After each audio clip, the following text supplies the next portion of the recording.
Hello दोस्तों, कैसे हैं आप सब। आशा करता हूं कि आप सभी बहुत ही अच्छे और स्वस्थ होंगे। तो दोस्तों, हमेशा की तरह आज फिर से लेकर आया हूं एक बहुत ही अच्छी और सीख देने वाली कहानी, जिस कहानी का शीर्षक है आलसी ब्राह्मण की कहानी।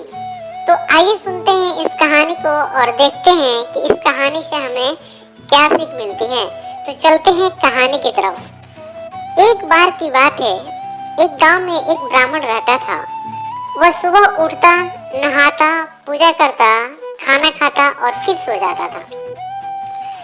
उसके पास किसी भी चीज की कमी नहीं थी। एक बड़ा खेत, खाना पकाकर देने वाली एक सुंदर सी पत्नी और 2 बच्चों का अच्छा परिवार था। सब कुछ होने के बाद भी ब्राह्मण के घर वाले एक बात से बहुत परेशान थे। वो बात यह थी कि ब्राह्मण बहुत ही आलसी था। वह कोई भी काम खुद नहीं करता था और दिन भर सोता रहता था। एक दिन बच्चों का शोर सुनकर ब्राह्मण जग गया और उसने देखा कि उसके दरवाजे पर एक साधु महाराज आए हैं। ब्राह्मण और उसकी पत्नी ने साधु महाराज का स्वागत किया और उन्हें भोजन भी कराया।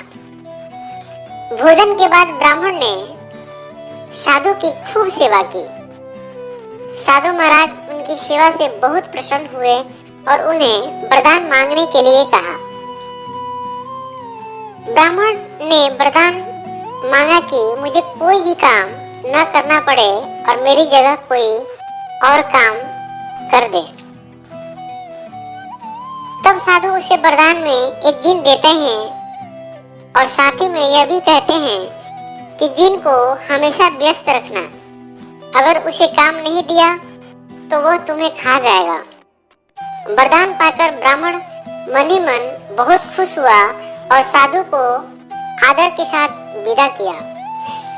साधु के जाते ही वहां एक जिन प्रकट हुआ। पहले तो ब्राह्मण उसे देखकर डर जाता है, लेकिन जैसे ही वो ब्राह्मण से काम मांगता है तब ब्राह्मण का डर दूर हो जाता है और वह उसे पहले काम खेत जोतने को दे देता है। जिन वहां से गायब हो जाता है और ब्राह्मण की खुशी का ठिकाना नहीं रहता।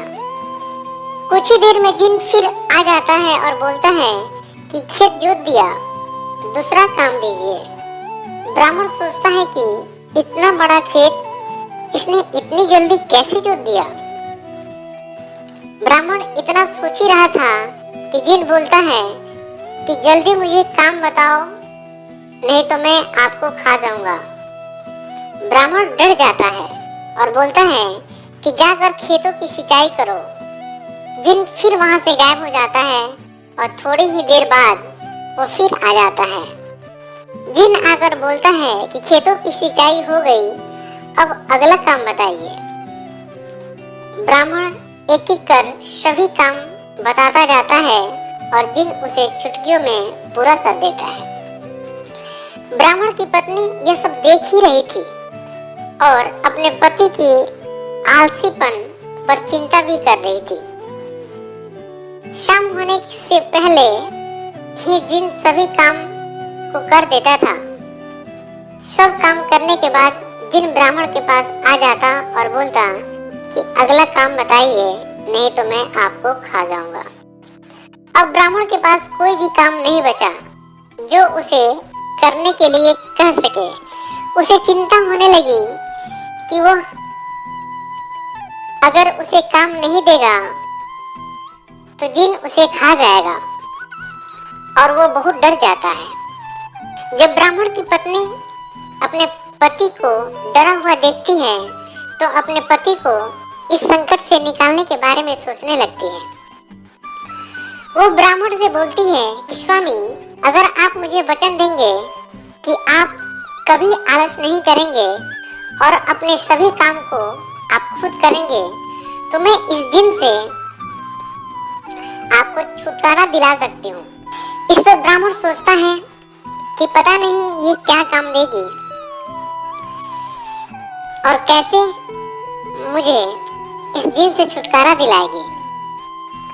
अपनी जान बचाने के लिए ब्राह्मण अपनी पत्नी को वचन दे देता है।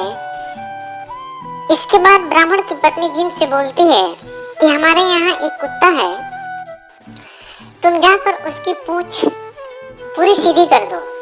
याद रखना, उसकी पूंछ एकदम सीधी होनी चाहिए। जिन बोलता है कि अभी यह काम कर देता हूँ। यह बोलकर वह जिन वहां से चला जाता है। लाख कोशिश करने के बाद भी वह कुत्ते की पूंछ सीधी नहीं कर पाता और वह हार मान लेता है। हार कर जिन ब्राह्मण के यहाँ से चला जाता है। उस दिन के बाद से ब्राह्मण अपने आलस को छोड़कर सभी काम खुद करने लगता है और वह अपने परिवार के साथ खुशी खुशी रहने लगता है।